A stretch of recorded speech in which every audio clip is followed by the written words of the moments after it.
Namaste. Prakash here. Dharma Tales. Let's debate. We are moving on to the next story.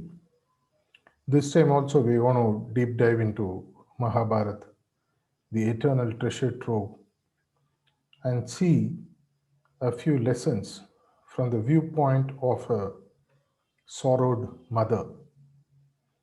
This episode is about the story of Gandhari and the sorrow she went through as a mother, having been rather a person who converted herself into blindness by wearing a mask on her face just to empathize with her husband.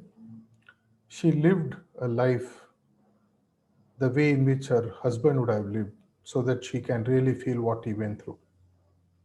In the process, though she mothered 100 children, the Kauravas, she never actually got to physically see any of them except once when she transferred all her energy onto Duryodhan before the war, even which became a fiasco thanks to the strategy played out by Lord Krishna.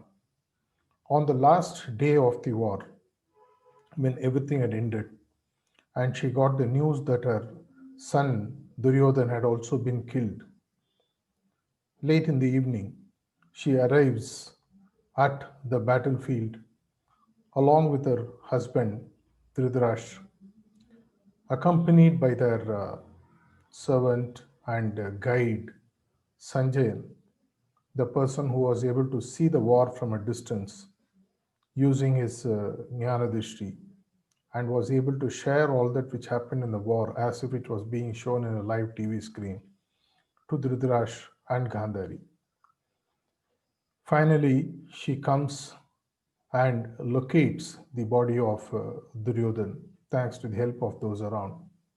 And she really pours her heart out as a mother would. And getting this news, the Pandavas and Lord Krishna come there to pay their last respect and convey their condolences. And at this moment, Sanjayan conveys the message to Gandhari that the Pandavas have come along with Lord Krishna.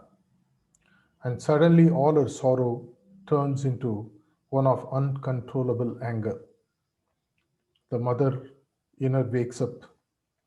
She thinks, or rather, she believes, that everything has been caused by the Pandavas.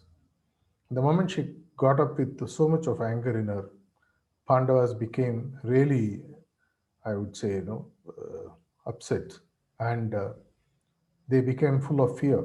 They didn't know how to handle her, and then literally they went and hid themselves somewhere. It was Lord Krishna alone who came and faced her. She was very angry at this moment, and she really was screaming at the top of her voice about the loss of her sons and the role that Pandavas and Lord Krishna played and all that. Lord Krishna listened to all this, and then very silently he just made a comment. He said, one moment of happiness, one moment of satisfaction will take away all that grief that you have. And then he moves on. Gandhari continues to cry, and it's on and on and on. It's almost past midnight, and she hasn't still stopped crying. And suddenly, a deep hunger takes over her, such an hunger that she has never felt ever before. And then she feels that she has to eat something. Through her, over a period of time, she has developed this instinct of being able to eat and locate food without even having to unfold and see with her eyes. And she is able to see in her inner vision a nearby tree which has some fruits in it. And just to take care of her hunger, and she moves near the tree, but she's not able to reach the fruits which are very far off. And then she bends all around, and whatever she felt were looking like stones, he picks them up and then piles them up, climbs on top, and then takes those fruits and then eats them. Later, only to realize through someone else that all the stones that she had piled together to climb up to satiate her hunger were nothing but the heads of all her sons, Kauravas, who were killed in the war. She really now understood what has happened. Lord Krishna, to make her understand the power of the statement that he made, that one moment of joy or happiness will take away all that sorrow, had created such an hunger in her that she had to literally look away from the sorrow that was filling her heart. And now she really gives a curse that maybe was destined to happen, and that's one of the reasons why Lord Krishna put this hunger into her to make it happen. She gives the curse that Lord Krishna, you caused the death of all my children, and you caused this war. You could have stopped this from happening. The way you allowed Kauravas to die, the way you allowed my entire dynasty to die, all my children, everybody around me to die.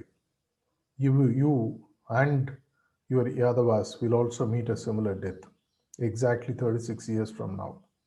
And it's a different story that it unfolds as she curses, rather as Lord Krishna wishes. And then that's exactly what happens at the end, where the Yadavas meet their end through the son of Krishna himself who creates that Samba. And Lord Krishna also meets his final moments, exactly 36 years, as cursed by Gandhari. The story sort of ends here as far as we are concerned for this episode, but there are several lessons to be learned. Why did Lord Krishna create that hunger in her? What is that statement that Krishna made that is so powerful that even today it really matters to us, even in moment of grief for ourselves? One moment of satisfaction, one moment of joy takes away all the sorrow. That's exactly what he says. What does it really mean to us? What does this story convey to us actually in terms of its meaning, its potential, in terms of its dharmic values? Let's move to the comment section. Let's analyze this beautiful story from Mahabharata. Share all our learnings in this comment section so that we learn what we should do to uphold Dharma. Dharma Tales, let's debate till we meet again. Prakash.